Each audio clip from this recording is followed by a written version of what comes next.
E aí, pessoal? Sejam bem-vindos a mais um vídeo. Hoje, a gente vai mergulhar de cabeça em um dos capítulos mais misteriosos e fascinantes da história medieval. Preparados para desvendar os segredos da Ordem dos Templários? Esses caras eram como super-heróis da Idade Média, guerreiros invencíveis, donos de uma fortuna colossal e envoltos em mistérios sinistros. Da ascensão meteórica ao declínio brutal, passando por acusações de heresia e a busca por artefatos lendários, vamos explorar 10 fatos obscuros sobre os Templários que, provavelmente, nunca te contaram na escola. Durante seu auge, os Templários eram verdadeiros magnatas. Eles controlavam rotas comerciais importantes, tipo a Rota da Seda medieval, cobravam pedágios e até emprestavam dinheiro para a realeza. Era como se fossem o banco central da época. Mas e quando a ordem foi desmontada? Cadê que a grana simplesmente sumiu? Tesouros acumulados durante séculos, desaparecidos como num passe de mágica.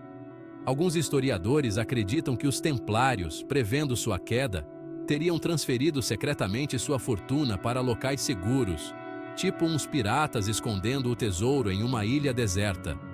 Outros, mais ousados, apostam em sociedades secretas que teriam herdado essa riqueza colossal, protegendo-a até os dias de hoje, como um segredo de família passado de geração em geração.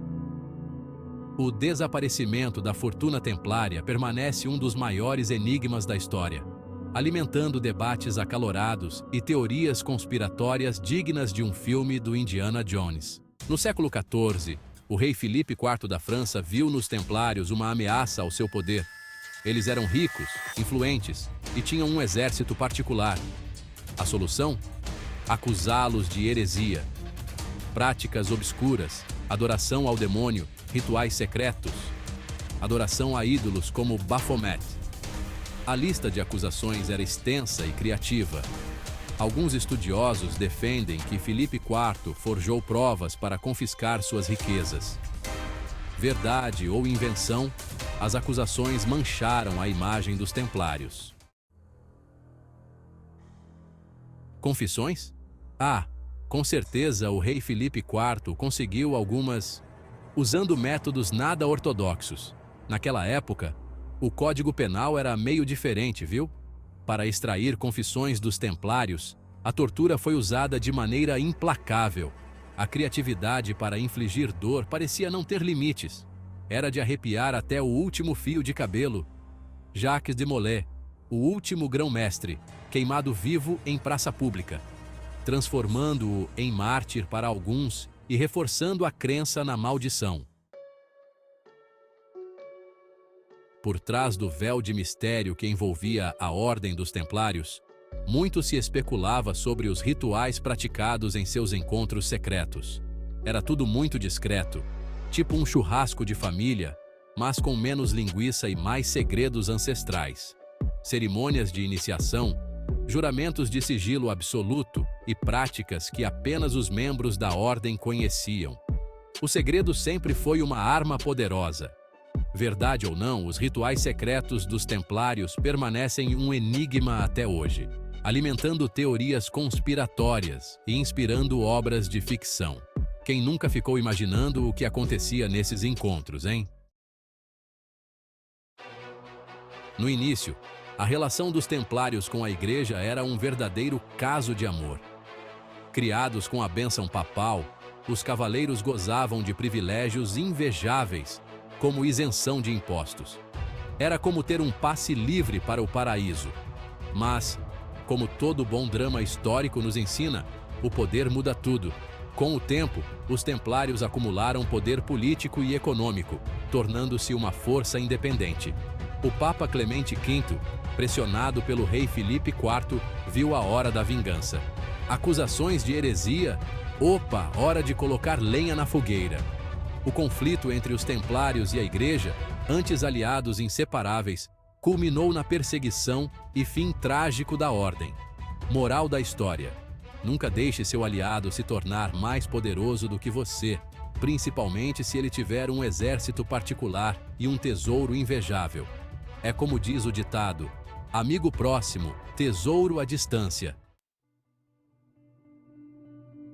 A maçonaria, envolta em seus próprios mistérios e rituais secretos, é frequentemente ligada aos templários. Símbolos como a cruz de Malta, o compasso e o esquadro, presentes na simbologia maçônica, também remetem aos templários, alimentando ainda mais a especulação.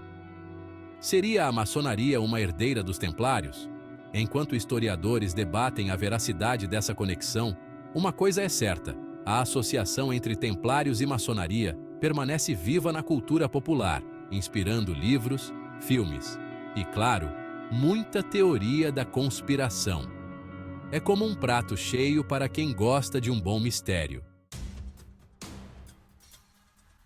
Em uma sexta-feira, 13 de outubro de 1307, o rei Filipe IV da França decidiu dar um basta no poder dos templários. Sexta-feira 13 parece até prenúncio de filme de terror. Ordens secretas foram enviadas a todas as províncias francesas, com a missão de prender os templários simultaneamente. Imaginem o caos. Era como se fosse uma operação da Polícia Federal, mas em escala medieval.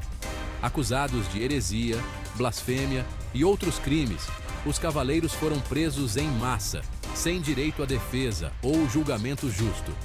A rapidez e a eficiência da operação demonstram o quão bem arquitetado foi o plano de Filipe IV para destruir a ordem.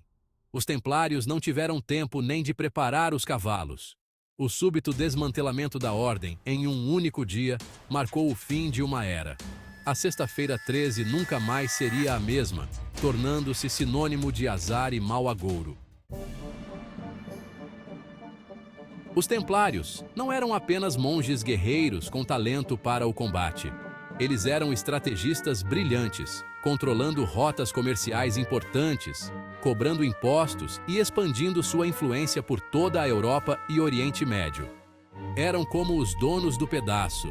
Castelos imponentes, exércitos bem treinados e uma rede de informações privilegiadas faziam deles uma força a ser reconhecida. Quem ousaria desafiar um exército de monges guerreiros?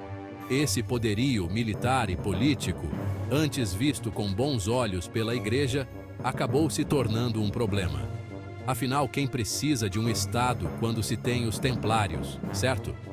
Essa autonomia toda, é claro, despertou a fúria do rei Filipe IV, que viu na ordem uma ameaça ao seu poder absoluto.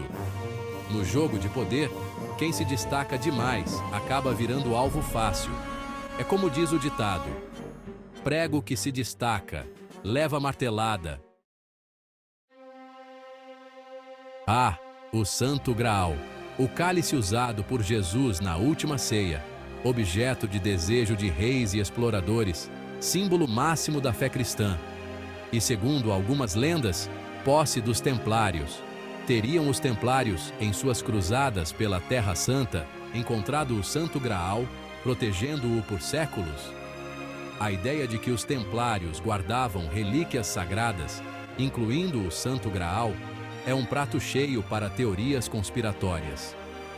Enquanto a busca pelo Santo Graal continua, a lenda permanece viva, entrelaçada à história dos templários e alimentando a chama da curiosidade humana pelo desconhecido.